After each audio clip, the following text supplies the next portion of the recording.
Hi everyone, welcome back to our Fastpath tutorial series. In this session we're going to be looking at how to create a KFI. So first things first, you'll need to log in. You'll be welcomed by this page and then you'll need to click the illustration tab. So let's go ahead and do that. Once you're on the illustration page, you'll be met with a privacy notice. Further information of that can be found here under this link. And then it will ask you about your submission route details. If you're planning to go for a mortgage club, this is where you'll specify what club you're choosing to go ahead with. It's worth mentioning that the KFI itself will be associated with that club. So if you're wanting to go ahead with that club, you would need to submit under that KFI. If you're not choosing to use a club, that's absolutely fine. Obviously, you can just hit no. And then it will ask you about if you want to answer a medical questionnaire. You will need to fill in medical details if you're wanting to use our tailored products, as that's a medically underwritten plan. But if you hit no, it will just show you products that are not medically underwritten. It obviously needs to know if it's for an existing home or a purchase. So we're going to keep it on an existing home, and then we're going to use an estimated value of $350. And then we're going to see if we want to use the maximum loan available. Now, if you're looking for a drawdown product, you would need to specify no, and then go into details on the initial advance. So for example, if the client had a total facility of $50,000, but you know they only need $10,000, but they need the remaining 40 as a facility, you would hit no, then enter $10K, and further in the KFI process, it would allow you the drawdown option and you would select that product. For the sake of brevity, we're going to click yes, they're wanting the full amount available.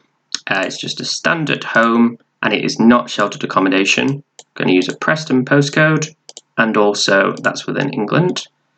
Let's move on to the next page. Now this is where it'll ask for details about the applicant. So because it's at KFI stage, it is just bare bone information. It will need to know if it's for one applicant or two. We're going to go ahead with one and we're going to use my details, although we're going to age me up significantly to make me suitable for equity release. So as to be expected, client first name, surname, date of birth, etc. It'll show you the current age and if they're a US person. I'm going to click no and move on. And here we have product selection. So here you'll be able to specify which product you're wanting to move ahead with, and you'll be met with quite a few. We have 5 pages full of options, quite a variety of options. So if you've actually done your sourcing or research, you'll be able to specify which product category here. So for example, Capital Choice Drawdown or Capital Choice Plus, etc. And it will show you all the varieties there. We're just going to go ahead and choose Capital Choice Super Light Lump Sum 1 at 3.12, and so we specify that. It'll provide initial information, so obviously the max loan available, arrangement fee, if there's a guaranteed inheritance feature, and if there's a cashback option. So once that's selected, we can scroll down and click Next. And here we have specifics about the actual loan itself, so it's worth checking these. So we've gone for the maximum loan available on the Capital Choice Superlight product, so that's $92,750. And if we were to use a drawdown product, as I previously mentioned, and chosen a drawdown product in the product selection, it would show the cash facility here as well.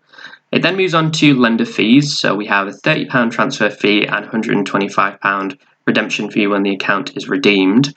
But here the legal fee is actually obviously between the client and their solicitor. So that can be amended to whatever has been agreed. We need that on the KFI, so that's for you to amend how you wish. But we do have sort of a standard 510.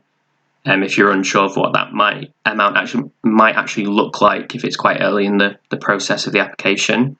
And then obviously your intermediary fee. So if you're charging a fee, yes or no, when that's payable on completion or upfront, the amount, and if you're allowing any refundable amount for whatever reason, we're going to click no. And there we have it. So it's created an application summary for your clients. It will have a unique reference number as well as all the details that you've entered. And the KFI can be found here under illustrations, as well as some additional information, so the fees and features, documents that are associated with the application, and also evaluation status once you come to submit the app. Speaking of submitting the app, all you need to do once you've created KFI is actually just click here to apply or amend KFI. So you would click that button, select the KFI you want to move ahead with, or you could also amend the KFI to create a new one, which would take the information that you've already entered. So for an example, I've got myself here, Matthew Raisbeck. So all the information I've entered, like my date of birth, estimated value, postcode, all of that could be pulled through to create a new KFI without having to do the system all again.